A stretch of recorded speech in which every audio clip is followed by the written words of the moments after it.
Super cool book here called The Tools, 5 Life-Changing Techniques to Unlock Your Potential. Find courage, inspiration, success, and happiness. Written by Phil Stutz and Barry Michaels. Super cool book. I'm excited to bring this little summary to you today. So let's get into it by starting with a quote from the book. Here we go.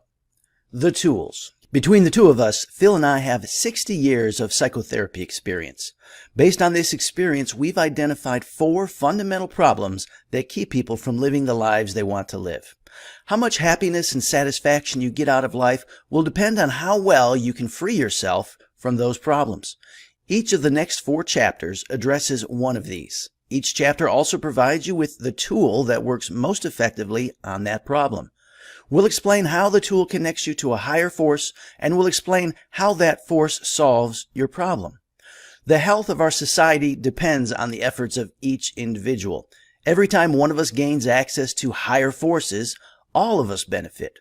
That places a special responsibility on those who know how to use the tools. They become the first to bring higher forces to the rest of society. They are pioneers, building a new, reinvigorated community. I wake up every morning grateful that higher forces are there. They never stop revealing themselves in new ways. Through this book, we share their magic with you. We're excited about the journey you're about to undertake. Phil Stutz and Barry Michaels from The Tools. All right, so let's get into it. We're going to unpack some of the big ideas from this book. We're going to focus on these big ideas. Why we need tools. Changing attitude isn't enough. The tools, 5 of them in a nutshell. Willpower, the most important tool. Consumer versus creator, take your pick. Being a work in progress, we all are. And refusing a limited life is a good idea. Staying plugged in is a challenge. Leading the way and changing the world. Okay, so let's look at all these big ideas and unpack them just a little bit. The first one, why we need tools. A change in attitude won't stop you from screaming because attitudes cannot control behavior. They're not strong enough. To control behavior, you need a specific procedure to use at a specific time to combat a specific problem. That's what a tool is. The point is that a tool, unlike an attitude adjustment, requires you to do something. Not only does it take work, it's work you have to do over and over again, every time you get frustrated. A new attitude means nothing unless followed by a change in behavior. The surest way to change behavior is with a tool. So these are the 5 tools, and we'll unpack each of them just briefly also. So I love this idea that to control a behavior, you need a specific procedure to use at a specific time to combat a specific problem. That's what a tool is. I love that. So these are the 5 tools in question here. We'll unpack them just a little bit. But the idea is some circumstances call for a particular tool, and we have to develop triggers in ourselves so we know when it's time to use the tool. So tool number 1 is the reversal of desire, the higher force, forward motion. Tool number 2, active love. The higher force here is outflow. Tool number 3, inner authority. The higher force here is self-expression. Tool number 4, the grateful flow. The higher force is the source.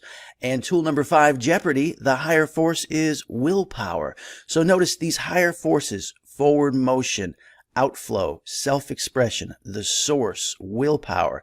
These are kind of these superpowers we're talking about, or the higher powers.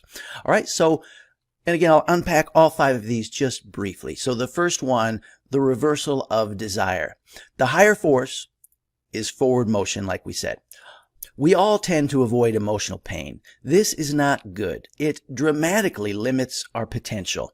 If we want to have a shot at actualizing our potential, we need to reverse our desire, and rather than crawl up in a little ball and try to avoid pain, we want to discipline ourselves to get excited about the challenges in our lives.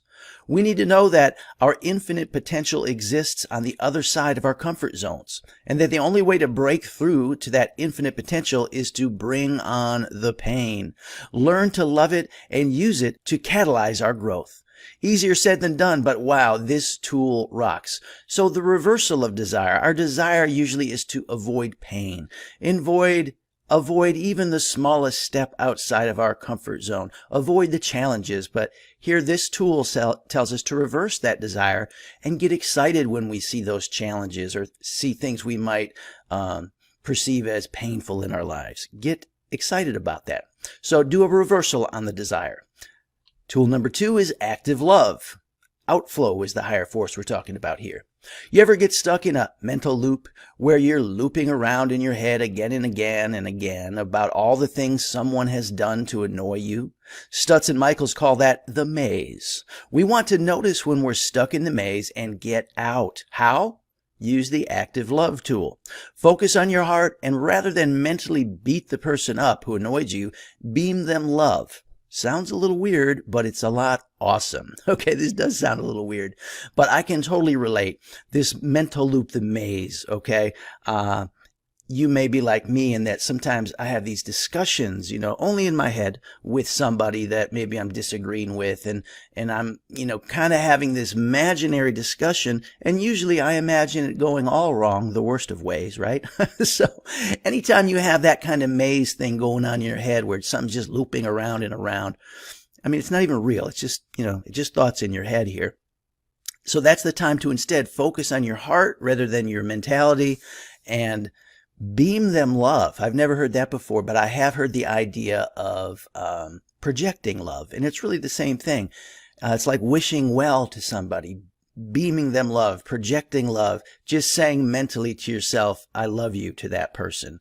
It does wonders. If this isn't a superpower, my friends, nothing is. The higher force of outflow through active love is real, and it is never failing and never ending. So check that out. The third tool is inner authority. The higher force here is self-expression. How's your shadow doing these days? That part of you that you most despise and prefer to hide from the world. Well, we need to bring that darkness to light. Without integrating those aspects of ourselves we're ashamed of, we can't fully trust ourselves and express ourselves with authority. Stutz and Michael help us create a living embodiment of that shadow self and call it up when we feel fear in front of people. My version? A 4'11", 88-pound, anxiously shy little 14-year-old version of me who was the smallest kid in high school and terrified of most things. When I can team up with that version of me rather than the wish he didn't exist, my power explodes. I get tears in my eyes just typing that. But the inner authority, the parts of us that we think are not enough, we need to not just bury that part of it, but be in touch with it. It's a real part of us. It's okay to feel what we're feeling. And when we allow ourselves to do that, again, we experience this higher force and the power of self-expression. Tool number 4, the grateful flow. The source is the higher force in question here. Feeling depressed, overwhelmed, or otherwise drinking from the ick fountain? It's time to connect to source by getting your grateful flow on. At this stage, we all know that gratitude is scientifically proven to boost our mood, but Stutz and Michaels take it to the next level and make conjuring gratitude a fine art. Discipline your mind to always see the amazing things in your life. Trust me, they're there. You just have to look for them sometimes. Get your grateful flow flowing. There's no better way to connect to the source of all higher forces, joy, love, all things good, than gratitude. And I'm sure you've heard this before. Gratitude is indeed a superpower. It's a high power. And you want to be in the habit, I love how it says here, of always seeing the amazing things in your life. So much of life comes down to perception, what we choose to focus on. Look for and focus on the amazing things in your life and try to stay as close as you can to an attitude of gratitude all the time and watch your life just change in dramatic, awesome ways. All right, and the fifth of these tools is jeopardy. The higher force here is willpower. All those tools are nice, but guess what? They're a pain in the to implement. Stutz and Michaels makes the genius point that we all want to be exonerated from future work. We want to tap into the magic secret that allows us to be done with this whole hard work thing once and for all. Well, That's not how it works. We need willpower if we want to actualize. This tool leans into the Jeopardy game show soundtrack to remind us that time is ticking and you need to respond to life now. I love that. In fact, Jeopardy just happens to be one of my favorite television shows. But imagine yourself on your deathbed. You have no more moments to live. Guess what? That version of you wishes you'd finally do the things you know are best for you. Use the Jeopardy tool, that little song, to tap into your ultimate power, willpower. So that's a quick look at the 5 tools in the book. And now we'll get back to the rest of the big ideas. Next one's willpower, the most important tool. Very few models of human growth accept this, let alone give you a way to build your willpower. Instead, they pretend it's easy to change your life. It isn't. Our approach is the opposite. We're telling you the truth about how difficult it's going to be, and we're going to make you strong enough to face the challenge. Doing that means increasing your willpower, which is what the 5th tool does. In a sense, it's the most important one. The tool that makes sure you keep using the other tools. It won't matter how effective the other 4 are if you don't use them, and you're going to need your willpower to make that happen. Next big idea, consumer versus creator. The consumer expects a reward for the slightest effort, or better, for no effort at all. He cares only about what he gets from the world, not about what he might add to it. Living on the surface, jumping from thing to thing, his energy is diffused like milk spreading across a tabletop. He makes no impact on the world. When his time on earth is over, it is as if he never lived. The creator won't accept that fate. Everything he does is with the intention of making an impact on the world. His code ensures this. He doesn't accept the world as he finds it. He brings things into the world that aren't already there. He doesn't follow the herd. He sets his own course. He ignores the reactions of others. He resists superficial distractions. He remains focused on the goals, even if he has to sacrifice his immediate gratification. Anyone can live by this code, but very few of us do. It means putting your life in the service of higher forces. These forces can't be found on the surface of life. They're found in its depths. The creator's energy must have the singular focus of a drill boring through stone. As difficult as that is, a creator is rewarded many times over for his efforts. So consumer versus creator. Let's be creators. The next big idea, joyfully being a work in progress. I can confidently predict that you're going to find yourself in the exact same boat. You'll try the tools, love what they do for you, and yet you'll stop using them. How can this be so widespread? The answer is that our entire culture has an unreal view of what it means to be human. We like to think of ourselves as finished products, complete on our own. But we're not. To be whole, we need to stay connected to something beyond ourselves. The constant effort that requires means that a human being can never be more than a work in progress. Joyfully being a work in progress. That's great. The next one, refuse to have a limited life. A few rare individuals refuse to have limited lives. They drive through tremendous amounts of pain, from rejection and failures to shorter moments of embarrassment and anxiety.